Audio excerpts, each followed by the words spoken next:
pengamen ondel-ondel yang jalan-jalan dan orang yang nggak paham tentang budaya Betawi, mereka tampil di sini. Kemudian mereka tampil dengan pengiring-pengiring yang memang adalah sanggar-sanggar budaya Betawi. Kita kasih panggung di sini.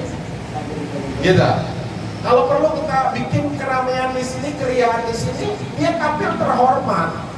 Bukan tampil cuma ngarepin duit 500 perak sambil mabok, saya lihat juga bukannya pada puncel, bajunya juga begitu. Itu merendahkan ikon kita. Kalau masih ada nih, ya Pak RW semua di sini ya, bilang, deh jangan lewat sini lagi nih. Panggil nih, di sini ada sanggar banyak nggak di Sukabumi? Ada, panggil.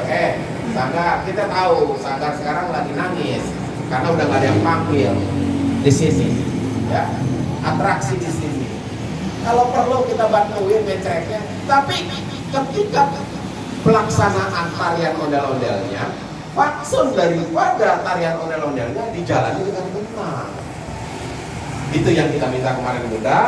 Ya, karena kita nggak mau ondel-ondel tuh masuk ke gang-gang, ya, malah yang gak enak lagi, masih orang lagi aja deh ngamen.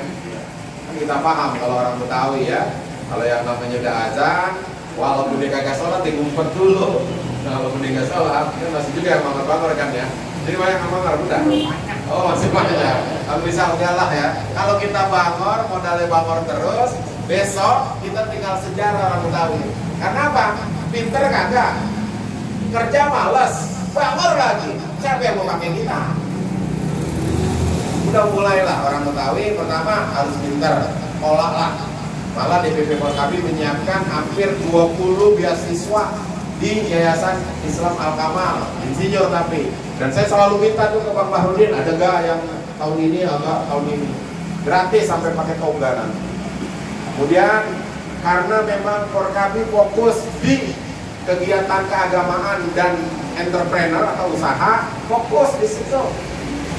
Saya tidak larang kalau yang main parkir, tapi deketinlah yang baik-baik. Jangan sampai urusan parkir jadi berantem, akhirnya nama Forkabi dikenal dengan urusan yang begituan-begituan doang.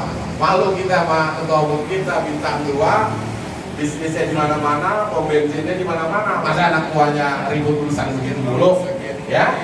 Tapi saya mengerti. Daripada diambil sama suku yang kita tahu lah ya gayanya begitu, mendingan kita tapi pakai cara yang baik, koordinasi dengan Bimas, Babinsa, aparat kelurahan, silakan. Tapi jangan ada gesekan. Di sini misalnya DPR, beberapa Pancasila ajak ngomong, ya. Karena saya juga termasuk orang yang nggak suka kalau ormas ini dipakai hanya untuk ribut, untuk apa, malu, bukan bagus ya. Nah, kemudian keagamaan ya, ini Bunda berarti di sini mungkin kalau selesai COVID ya minimal tahlil yasin lah yang menjadi budaya orang Betawi. Ayo mulai kita gelorakan di sini, karena kalau orang lihat tuh setiap Jumat memang ada orang tahlil, simpatik orang ke kita. Sekarang nih orang nggak bisa kita tekan, tapi orang simpatik melihat kita. Nah, kemudian ada kembang kelape kedua. Nah ini, Bunda, ini kembang kelape kalau kita bikin modalnya paling 120 nih. Tapi ini ikon kita loh. Ya, pasang tuh di depan tuh kembang kelape.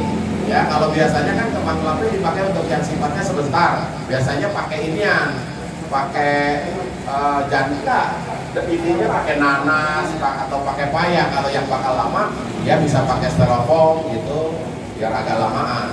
Ini murah, tapi ini ikon kita agar tahu orang semua ya bahwa ini ikon budaya Betawi. Nah, kemudian ada ornamen gigi balang. Depan udah pakai gigi balang belum? Besok ya jangan nenek lagi dah, cari dah yang lain ya, asal jangan nginjek orang aja.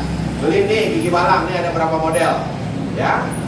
Nah, biasanya warnanya tuh kuning, biru, hijau yang sering umum. Nah, nih pasang nih di depan kita. Kalau bisa kita nih anak Forkabi ya, anak Betawi, depan rumah kita beli nggak mahal gigi balangnya, udah banyak jadi kok. Tunjukin bahwa kita peduli terhadap budaya kita. Kalau kita ke Lampung itu yang namanya setiap gedung pasti ada tuh di Tuan Lampung kan. Kalau kita ke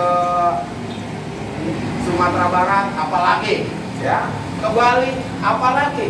Kalau istilah orang Betawi, orang Bali, pohon aja dikasih kain, saking dia mencintai budayanya. Dan kita juga harus, ya. Jadi ini gigi balang harus, ya. Kalau perlu orang Betawi di sini nggak mahal, rumah kontrakan dipakai ini lebih cakep jadinya, ya. Dilihatnya manis, ya kan. Nah, kemudian baju sadaria. Orang suka bilang baju koko, beda. Baju koko itu baju yang ininya dijahit. Kalau sadaria enggak. Coba lihat, dia enggak, dia langsung. Ya, ini baju, ini bagian dari ikon budaya Betawi. Dan dia selalu dikaitkan dengan cukin. Cukin itu bisa berupa kain, bisa berupa batik Betawi. Ya, selendang cukin kalau istilah kita, bukan selendang. Ya, cukin ini bisa ada dua, ya, bisa dari kain karena sekalian kita memang bakal pakai sholat atau pakai batik Betawi, ya, yang ukurannya kurang lebih sejengkal, ya. Biasanya sadaria itu bisa kita pakai dengan kain cocok dan celana pangsi juga cocok, dan ada lagi yang biasa kalau saya selalu pakai celana hitam, ya, dia rapi dilihatnya. Dan kalau kita lihat gubernur, wali kota juga udah jadikan budaya baju sadaria ini menjadi untuk Jumat, ya, Jumat, Sabtu juga kadang-kadang mereka, dan setiap acara keagamaan dipakai. Mulai dari sekarang dan anak Forkabi, ya, jangan sering-sering pakai kaos. Kalau kaos bukan ikon budaya Betawi, ya, pakai ini kan ada tuh, ya, yang bakal kita ngaji juga ada kan, kita bikin sadariah, ya, tetap hitam putih. Kenapa? Forkabi ormasnya gede, tapi kalau melihat emblem-emblemnya nggak banyak. Maksudnya emblem tahu nggak? Merek-merek. Coba lihat ormas tuh, kalau saya lihat di sini ada merah putih, di sini ada, saya nggak ngerti ya, ada di sini, nggak usah. Forkabi cukup. Logo, nama, bendera merah putih. Ya, kenapa ini? Yang di mana-mana juga makin rame makin norak. Yang norak itu orang baru. Kalau orang yang udah eksis nggak perlu rame. Ketika dia baca Forkabi, orang nggak paham. Anggotanya ratusan ribu, ya, pengurusnya santun-santun. Selama ini kekerasan nomor sekian, tapi didahulukan otak dan kebersamaan. Orang udah tahu, nggak perlu kita terlalu banyak pakai emblem-emblem.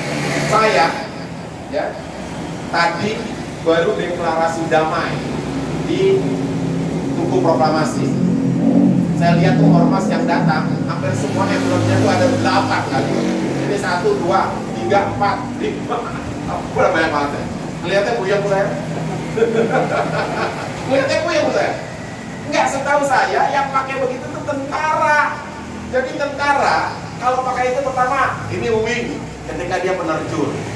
Ini dia adalah penembak. Ini di sini penghargaan, mungkin dia pernah dulu di Timur Timur. Ini dia mungkin udah penghargaan dari negara. Di sini kesatuannya pantas. Ya enggak? Ya kalau kita ormas banyak-banyak emblem, norak. Ya. Jadi saya ini termasuk sekjen yang nggak demen tuh. Ya, banyak-banyak emblem. Cukup dengan ini kebanggaan logo kita. Ya, cukuplah merah putih di kanan, di sini nama kita. Udah cukup. Karena orang melihatnya lebih enak. Ya. Nah, kemudian ada lagi ikon kita namanya baju kebaya terancam atau kebaya encim. Lo lihat nih, biasanya kalau orang perempuan kalau badannya masih perawan, pakai baju begini dilihatnya enak